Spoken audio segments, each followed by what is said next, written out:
Welcome to world awareness. France के द्वारा India को अपने रफाल एम यानी रफाल के नेवल वर्जन को ऑफर किया गया है तथा डसॉल्ट एविएशन के द्वारा इसको अगले साल यानी 2022 की शुरुआत में ही इंडिया को भेजा जाएगा, जहां पे इसे इंडियन नेवी के द्वारा इसकी टेस्टिंग की जाएगी।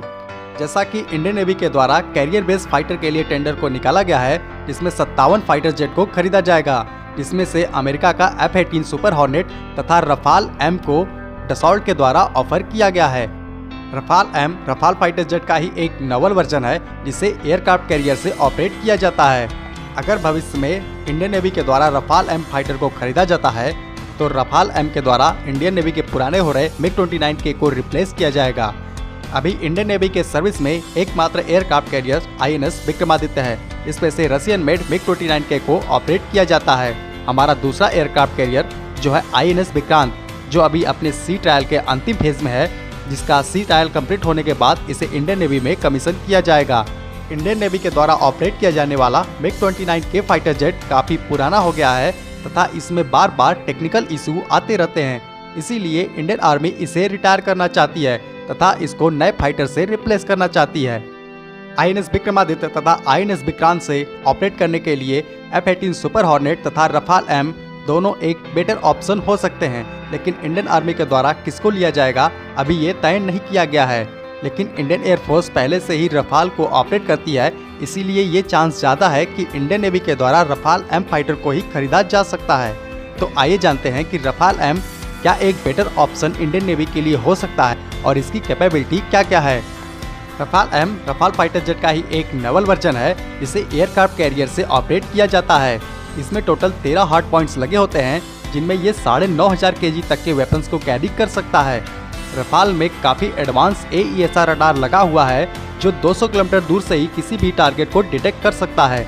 इसके साथ साथ इसमें IRST यानी infrared search and track system को दिया गया है, जो किसी स्टील टारगेट को भी 100 किलोमीटर से पहले डिटेक्ट कर सकता है। इलेक्ट्रॉनिक वारफेयर के लिए इसमें स्पेक्ट्रा इलेक्ट्रॉनिक वारफेयर सूट को दिया गया है, जिसे दुनिया के सबसे बेहतरीन इलेक्ट्रॉनिक वारफेयर सूट में गिना जाता है। इसके साथ ये बड़ी बड़ी रिफिलिंग भी करने में सक्षम है, यानी एक फाइटर के द्वारा दूसरे फाइटर में फ्यूल ट्रांसफर किया जा सकता है।